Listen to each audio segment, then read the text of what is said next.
Louvado seja nosso Senhor Jesus Cristo, para sempre seja louvado. Seja bem-vindo mais uma vez ao canal Dentro Católico. Meus queridos e amados irmãos, o evangelho de hoje, tirado de São Mateus, capítulo 5, versos do 43 ao 48.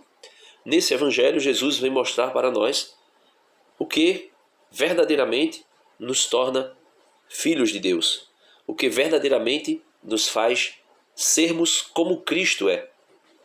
Ouçamos o que diz o Santo Evangelho.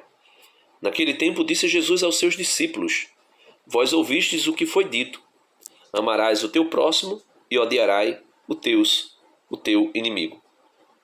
Aqui já podemos ver aquela frase que Jesus vai dizer em outra ocasião, que se a nossa justiça não ultrapassar a justiça dos fariseus e dos mestres da lei, nós não entraremos no reino dos céus. Por quê? Porque os antigos diziam que devemos amar o nosso próximo e odiar o nosso inimigo. Jesus, porém, nos diz, Jesus, porém, vos digo, diz Jesus, eu, porém, vos digo, amai os vossos inimigos e rezai por aqueles que vos perseguem. Assim vos tornareis filhos do vosso Pai que está nos céus, porque ele faz nascer o sol sobre maus e bons e faz cair a chuva sobre justos e injustos. Então veja, se Deus, que é o amor por excelência, se em Deus não há mal algum, nem resquício de mal algum, nem variação alguma, ele é o bem por excelência, ele é amor por excelência. São João vai dizer, Deus é amor, a definição para mim mais perfeita do que é Deus. Se ele é amor e nós devemos amar como ele amou, ele nos orienta que, se nós não fazemos isso, por sermos imagem e semelhança dele, não herdaremos o reino dos céus. E Jesus continua, no versículo 46, porque se amais somente aqueles que vos amam, que recompensa tereis? Os cobradores de impostos não fazem a mesma coisa? E se saudais somente os vossos irmãos, o que fazeis de extraordinário? Os pagãos não fazem a mesma coisa? Portanto, sede perfeitos como vosso Pai Celeste é perfeito.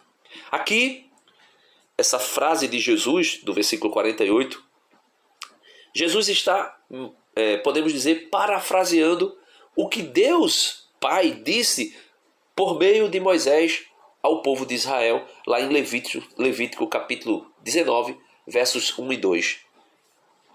O Senhor disse a Moisés o seguinte: Moisés, diga ao povo que seja santo, porque eu, vosso Deus, sou santo. São Pedro vai dizer isso também nas suas cartas. E Jesus, de uma maneira com algumas palavras distintas, vai dizer, portanto, sedes perfeito, como vosso Pai Celeste é perfeito. E o que caracteriza a perfeição de Deus? O amor, e principalmente o amor a quem não merece. Diferente dos pagãos, dos publicanos, que amam aqueles que os amam.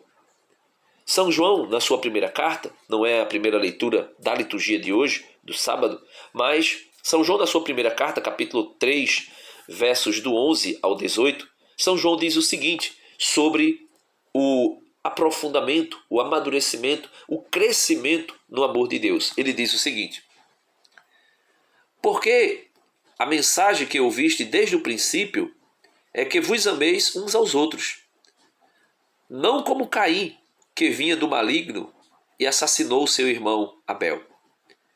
E por que o assassinou? Porque suas ações eram más e as de seu irmão eram boas. Não vos espanteis, irmãos, se o mundo vos odeia.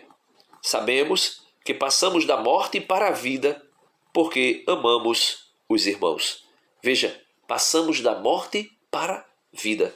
Éramos inimigos de Deus, diz São Paulo aos Romanos. E ainda quando éramos ainda inimigos de Deus, Deus enviou o seu Filho, nascido de uma mulher, para morrer. Ele nos amou primeiro. Então ele continua, São João: não vos espanteis, irmãos, se o mundo vos odeia. Sabemos que passamos da morte para a vida porque amamos os irmãos. Quem não ama permanece na morte. Quem odeia seu irmão é homicida. E sabeis que nenhum homicida conserva dentro de si a vida eterna. Continuando São João, conhecemos o que é o amor naquele que deu a vida por nós. E também nós devemos dar a vida pelos irmãos. O amor, meus irmãos, se resume em sacrificar-se pelo outro, mesmo sem o outro merecer. Foi o que Jesus fez. E ele diz, São João diz, conhecemos o amor, conhecemos o que é o amor naquele que deu a vida por nós, Jesus. E ele continua, se alguém possui bens do mundo e vê seu irmão necessitado e lhe fecha as entranhas e não se compadece dele, como pode conservar o amor de Deus? Filhinhos, não amemos de palavra e com a boca, mas com obras e de verdade. Assim conheceremos que procedemos da verdade e diante dele teremos a consciência tranquila. Pois, embora a consciência nos acuse, Deus é maior que nossa consciência e sabe tudo. Queridos, se a consciência não nos acusa, podemos confiar em Deus e receberemos dele o que pedimos, porque cumprimos seus mandamentos e fazemos o que lhe agrada. Só o amor é capaz de nos fazermos, por meio do amor, aquilo que agrada a Deus. São Paulo escrevendo aos Romanos, capítulo 13, se eu não estou enganado, versículo 10, ele vai dizer que o amor cumpre plenamente a lei. Deus abençoe você e peçamos a Deus, peçamos a Jesus essa graça, a graça da virtude teologal, da caridade, do amor. Amar a Deus sobre todas as coisas e o próximo como Cristo nos amou. Amém.